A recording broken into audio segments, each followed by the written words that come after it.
Shalom, saudara yang kasih Tuhan Yesus Kristus. Senang sekali bisa berjumpa kembali di dalam program Bible Study CK7 pada hari ini, di mana kita akan mendapatkan pengertian-pengertian surgawi lewat pembacaan, pengupasan, dan perenungan firman Tuhan yang rutin dilaksanakan dari Senin sampai Sabtu, kecuali hari libur nasional. Nah, malam hari ini kita akan melanjutkan pembelajaran kita. Kalau kemarin kita belajar tentang bagaimana api Tuhan menyambar Nadab dan Abihu, anak-anak Harun, anak-anak Imam Harun. Maka pertemuan hari ini kita membahas tentang masih dalam rangka kesucian, kemurnian, dan kekudusan umat Allah. Yaitu yang berhubungan dengan makanan yang haram dan makanan yang tidak haram. Atau binatang yang haram dan binatang yang tidak haram. Di dalam Imamat pasal yang ke-11. Nah, kelanjutannya seperti apa, saudara? Kita minta Roh Kudus mengurapi kita, membuka mata rohani kita, supaya kita mengerti dengan benar apa yang Tuhan ingin umatnya lakukan, saudara dan saya lakukan, supaya menyenangkan hati Tuhan dan berkenan kepada Dia, sehingga berkat-Nya melimpah buat kita semuanya. Mari kita hampiri Tuhan, kita datang dengan penuh kerinduan. Biarlah kita seperti sebuah bejana yang siap dibentuk oleh Tuhan. Biar kita seperti bejana yang siap diisi oleh Tuhan. Oleh firman, oleh air hidup, oleh roti hidup itu. Mari kita datang kepada Dia, membawa hidup kita. Ini kami Tuhan, ini kami Yesus, anak-anak-Mu yang haus akan firman-Mu, yang lapar akan kebenaran-Mu. Kau isi bejana kami, penuh melimpah. Terima kasih Tuhan, terima kasih Yesus. Oh. Bagaikan bejana siap dibentuk, demikian hidupku di tangan-Mu. Dengan urapan kuasa Roh-Mu, ku dibaharui selalu. Jadikan ku Allah dalam rumah-Mu. Inilah hidupku di tangan-Mu. Bentuklah seluruh kehendak-Mu, pakailah sesuai rencana-Mu. Ku mau seperti-Mu, Yesus, disempurnakan selalu dalam setiap jalanku, memuliakan nama-Mu.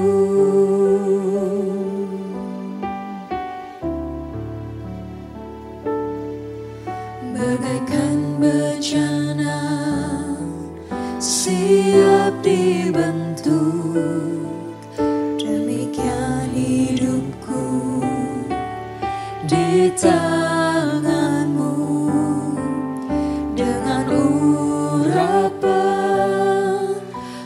kuasa roh-Mu, ku dibaharui selalu.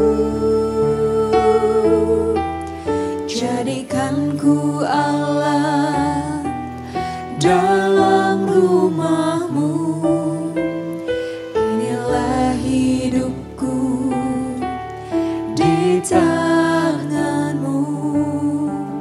Bentuklah seturut kehendak-Mu, pakailah sesuai rencana-Mu.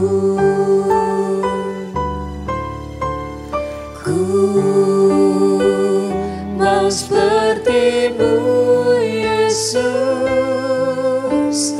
disempurnakan selalu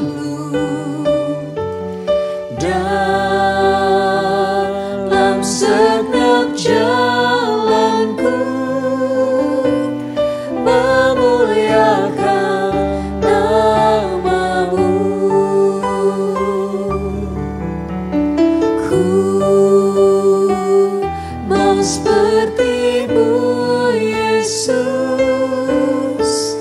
disempurnakan selalu dalam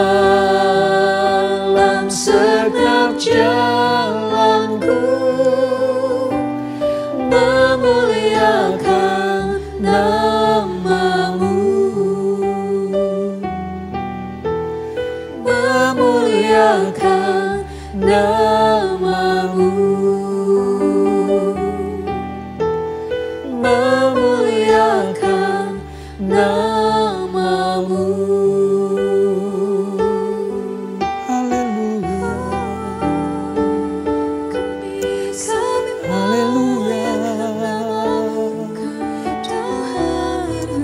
Memuliakan nama-Mu Tuhan. Itulah kerinduan kami, menyenangkan-Mu Yesus. Itulah kerinduan kami, mengagungkan Engkau Tuhan. Itulah kerinduan kami, ya Tuhan. Sebab kami mengasihi Engkau, Engkau Bapa kami, Engkau Raja kami, Engkau Tuhan kami satu-satunya.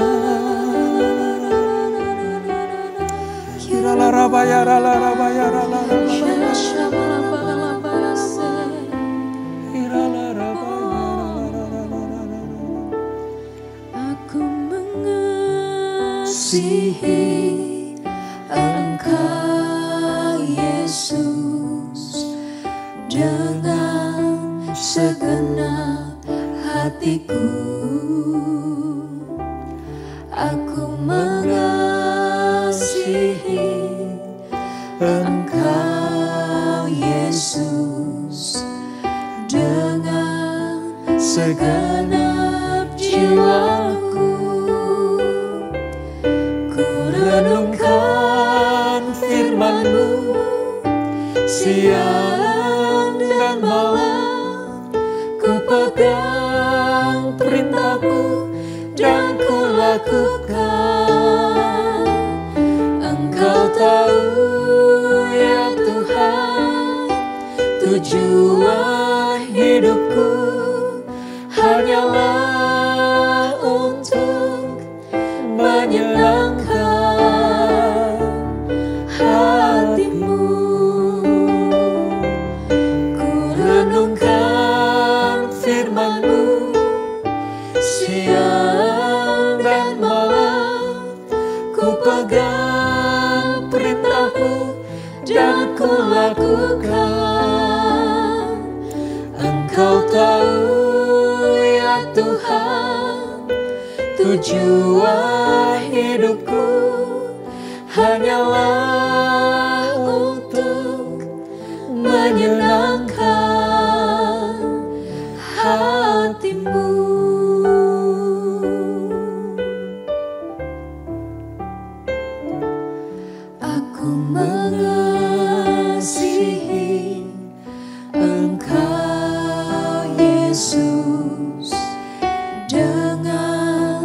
segenap hatiku.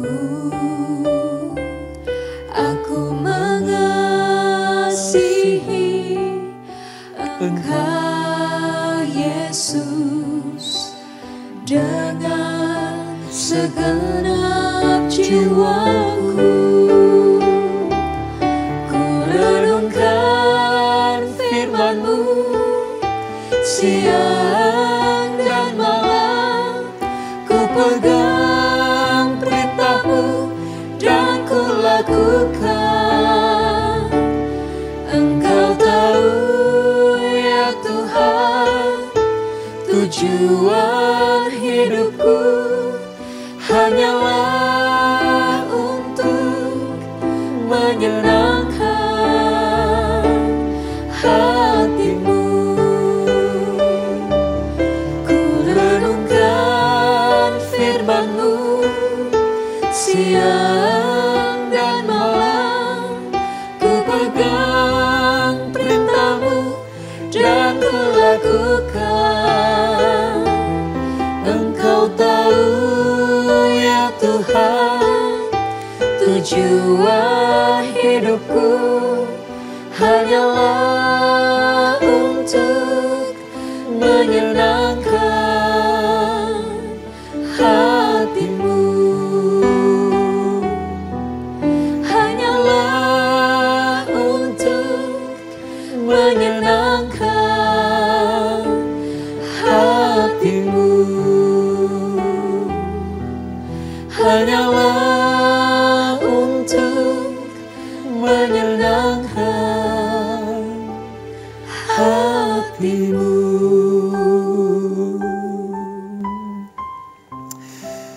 Ini kami ya Tuhan, tujuan hidup kami hanya satu, yaitu menyenangkan hati-Mu. Bagaimana kami bisa menyenangkan hati Tuhan? Yaitu merenungkan firman Tuhan siang dan malam. Menjadi pelaku-pelaku firman. Maka itulah hal yang paling disukai Tuhan dari umat-Nya. Bapa, kami tidak dapat melakukan sendiri. Kami perlu Engkau. Kami perlu tuntunan Roh Kudus. Dan terima kasih malam hari ini. Engkau sudah mengurapi kami. Engkau membawa kami kepada kemuliaan demi kemuliaan. Sehingga kami boleh membaca, merenungkan, melakukan firman Tuhan seperti apa yang Tuhan perintahkan kepada kami. Terima kasih Bapak, terima kasih. Kami akan melanjutkan pembelajaran kami dan Roh Kudus yang akan menuntun kami. Di dalam nama Yesus, mari yang siap belajar firman Tuhan dan menjadi pelaku firman, sama-sama kita katakan amin. Kita melanjutkan pembelajaran kita saudara dari Imamat pasal yang ke-11. Alkitab kita halaman 118. Imamat pasal yang ke-11. Hari ini kita akan belajar tentang salah satu jenis kelakuan, kehidupan, tindakan kudus supaya dilayakkan Tuhan, menjadi umat kepunyaan Tuhan. Apa itu? Tentang membedakan mana yang kudus, mana yang layak, dan mana yang tidak layak atau tidak kudus. Dan hal ini kita belajar tentang makanan atau binatang yang dikonsumsi, yang haram dan yang tidak haram.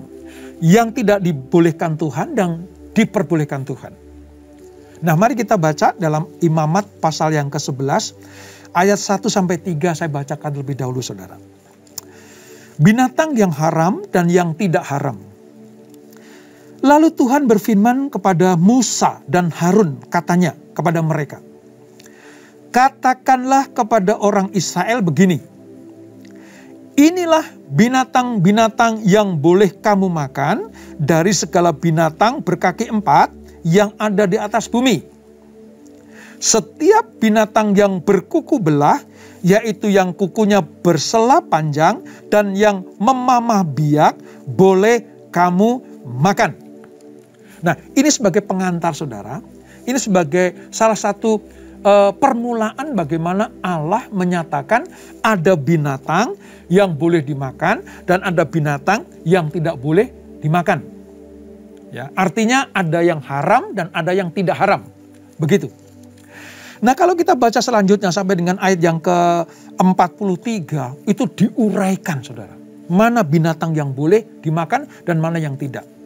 Nah tujuannya apa? Garis besarnya ada di ayat 44 sampai 47. Mengapa Allah menetapkan hal ini? Ya, Imamat pasal 11 ayat 44 sampai 47. Ini tujuannya. Ayat 44.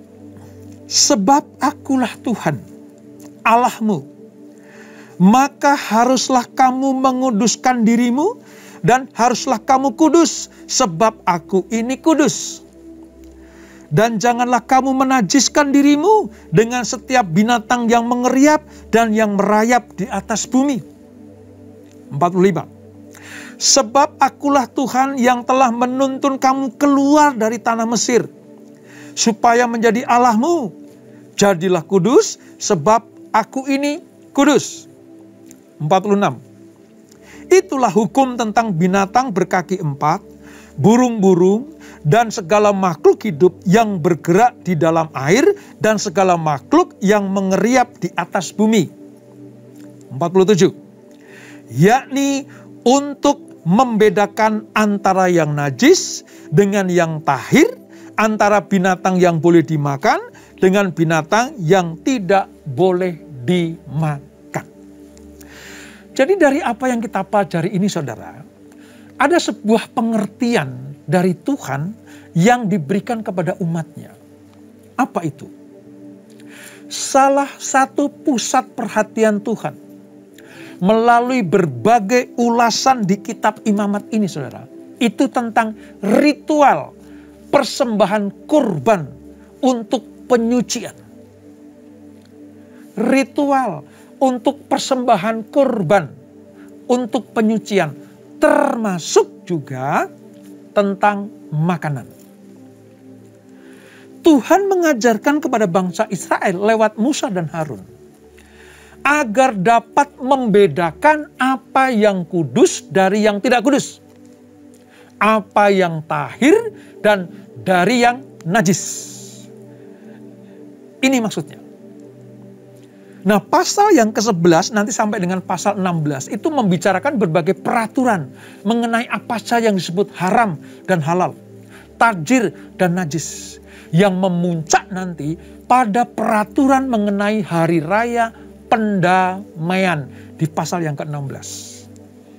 Dan inilah ritual pentahiran bagi seluruh umat Israel.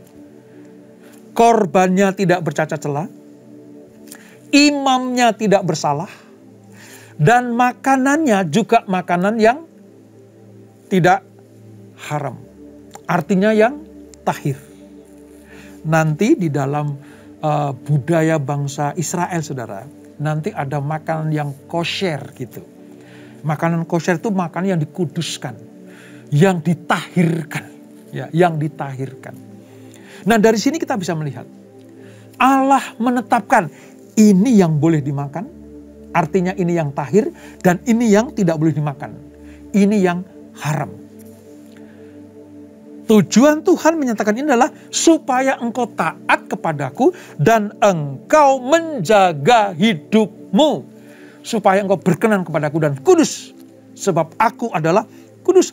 Berapa kali tadi disebutkan? Hendaklah kamu kudus sebab aku kudus. Jadilah kudus sebab aku kudus. Ini tujuannya. Termasuk apa saudara? Makanan. Ya, termasuk makanan. Nah, Tuhan memberikan sebuah pengertian itu. Di ayat yang kedua sampai 23 saudara. Kalau kita baca selanjutnya ya. Ayat 2 sampai 23. Itu berbicara tentang berbagai binatang haram dan halal. Itu ayat 2 sampai 23. Sementara ayat 24 sampai 28 itu berisi mengenai berbagai binatang yang bangkainya itu dapat menajiskan umat Allah, umat Israel. Nah ini yang satu, mana yang tahir, mana yang tidak tahir. Mana yang haram dan mana yang halal. Itu ayat 2 sampai 23. Tetapi khusus ayat 24 sampai 28 tentang bangkai binatang yang tidak boleh disentuh. Tidak boleh kena kepada bangsa Israel. Sebab kalau mereka menyentuh atau kena pada binatang itu yang tidak tahir itu, binatang bangkainya yang tidak tahir itu, maka mereka juga najis di hadapan Tuhan. Nah, apa pengertiannya, saudara? Mari kita pelajari. Yang pertama, binatang haram adalah binatang yang memiliki, kalau kita pelajari ya, itu cara hidup yang tidak konsisten dengan alam ini. Apa itu? Misalnya, sejenis binatang amfibi seperti katak yang tinggal di dua dunia, baik di air maupun di darat. Itu disebutkan. Tidak konsisten kehidupannya. Ini tidak boleh dimakan. Pada kitab Imamat ya saudara. Nanti akan saya tunjukkan bagaimana Tuhan mentahirkan semuanya itu. Tetapi kita belajar kitab Imamat dulu. Sebab kita akan tahu nanti kenapa Allah melarang. Kenapa Allah tidak memperbolehkan umat Israel makan atau menyentuh bangkai binatang itu. Jadi yang pertama, binatang haram itulah binatang yang memiliki cara hidup yang tidak konsisten. Karena dia bisa di darat maupun di air. Contohnya katak. Gitu. Ya. Yang kedua, sebagian binatang haram juga membahayakan. Sehingga tidak baik untuk kesehatan manusia. Misalnya apa saudara? Jangan kaget ya. Babi. Bangsa Israel sejak kitab Imamat ini disampaikan, larangan ini disampaikan. Sampai dengan sekarang ini kalau mereka masuk di dalam jemaat atau mazhab tentang Yudaisme, mereka tidak makan babi saudara. Mereka tidak makan babi. Kenapa? Karena babi itu makan segalanya. Sehingga apa? Bisa membahayakan. Ya. Entah itu kesehatan, ya, entah itu keselamatan gitu. Ini dinyatakan. Dimakan tidak boleh. Nanti kalau jadi bangkai juga disentuh juga tidak boleh. Ya, sudah bisa bayangkan bangsa Israel sampai sekarang itu yang Yudaisme tidak pernah menyantap babi. Tidak pernah menyentuh bangkai binatang yang haram itu. Kan ini tertulis saudara. Dan ini yang ditaati oleh bangsa Israel pada waktu itu. Ya. Nah mungkin saudara bertanya, Pak, tapi sekarang boleh tuh makan babi gitu ya. Beberapa kali kita ke tanah perjanjian ya ke Israel, ada saudara. Dihidangkan. Tapi kalau mereka masih Israel Yudaisme, apalagi yang ortodok ya, yang kuat, yang sangat radikal itu tidak mungkin, tidak akan menyentuh. Karena bagi mereka akan ikuti apa kata Imamat ini. Binatang yang haram dan yang tidak haram. Mereka mengerti mana yang najis, mana yang tahir. Nah itu, yang pertama adalah binatang yang tidak konsisten. Yang kedua, binatang yang membahayakan kesehatan manusia. Nah, masalah haram dan halal ini saudara, ini berkaitan dengan menjaga diri supaya murni dan tahir di hadapan Tuhan. Ini intinya. Menjaga diri supaya hidup, hati, ya, kehidupan kita, tubuh kita itu murni dan tahir di hadapan Tuhan. Juga menjaga diri dari ketidakmurnian hidup. Dan berbagai hal yang tidak sehat. Dan ini menjadi tanggung jawab setiap anak Tuhan. Kalau kita padankan, kalau kita samakan dengan larangan binatang yang haram dan yang tidak haram, yang tahir dan yang najis ini saudara. Ini berbicara tentang apa? Menjaga tubuh kita, bait Allah, ya, di mana Allah tinggal, di mana Allah berdiam diri, supaya tetap kudus. Supaya tetap tahir, supaya tetap murni, suci, dan berkenan kepada Allah. Ini maksudnya. Nah sekarang mari kita lihat. Kalau di zaman modern sekarang ini, sepertinya makanan itu ditahirkan semuanya. Ya, tidak ada yang haram dan yang dilarang, semua boleh makan. Namun masalahnya apakah itu berguna buat kita? Di zaman perjanjian baru ini saudara, semua makanan boleh dimakan. Tapi masalahnya apakah itu berguna atau tidak? Nah sebenarnya saudara, sebenarnya kitab Imamat pasal yang ke-11 ini sedang menuntun kita untuk membawa, menjaga, merawat, memelihara hidup kita. Baik tubuh, jiwa, dan roh ini. Supaya tetap tahir di hadapan Tuhan. Ini intinya. Kalau di perjanjian baru bukan apa yang masuk yang menajiskan, tapi apa yang keluar.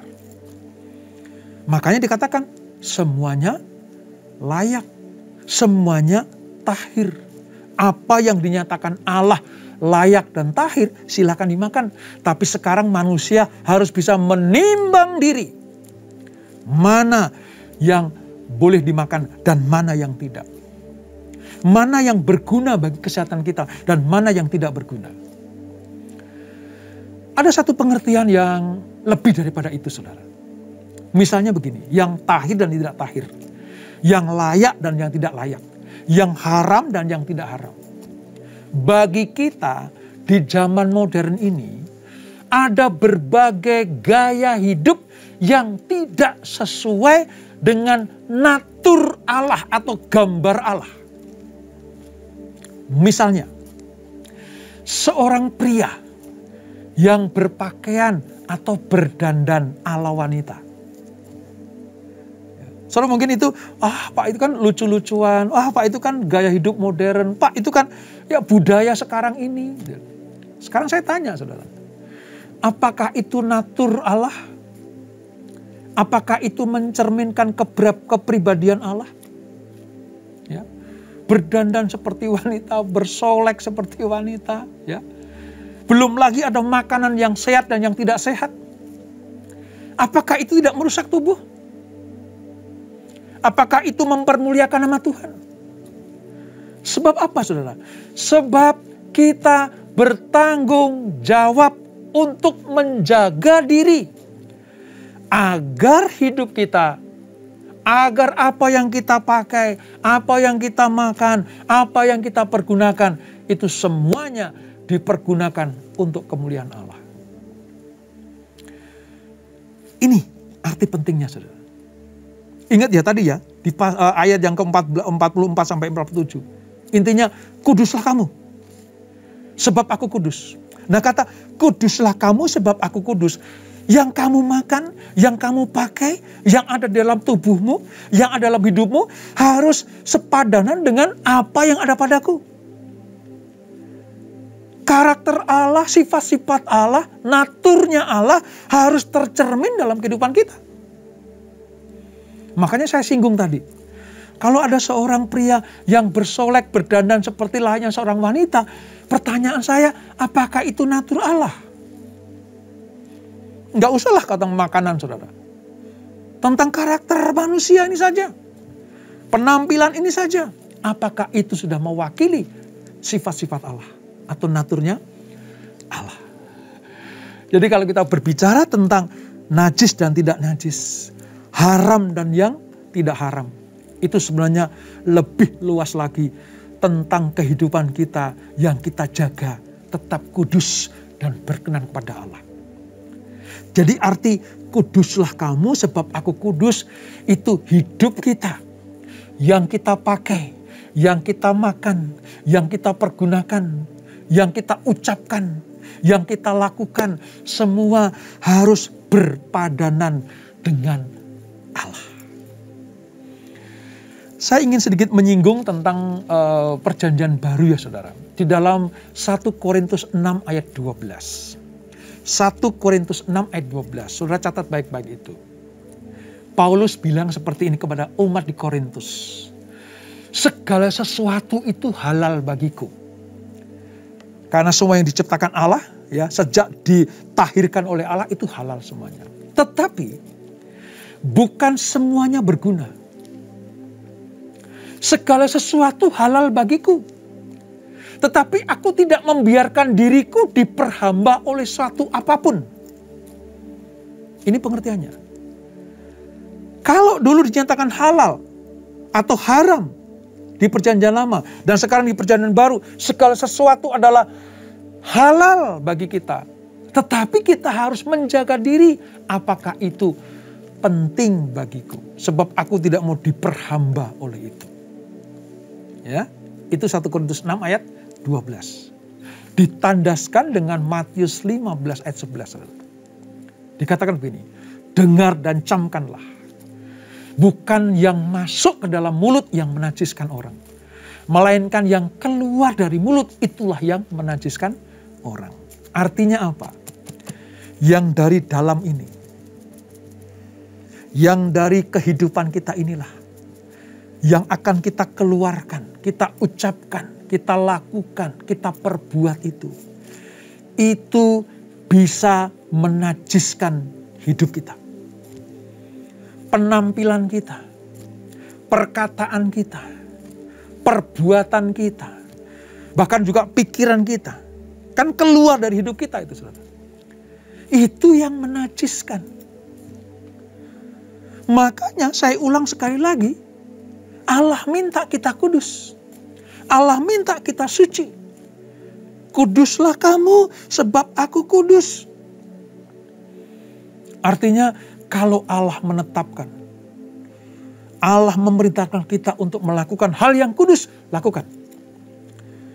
Sebab apa yang keluar dari hidup kita, itulah yang menajiskan. Bukan apa yang masuk. Ini pengertiannya, saudara. Jadi di Imamat pasal yang ke-11 ini kita mengerti sekarang. Kalau dulu tentang binatang haram dan yang halal. Kalau dulu tentang makanan yang halal dan yang haram.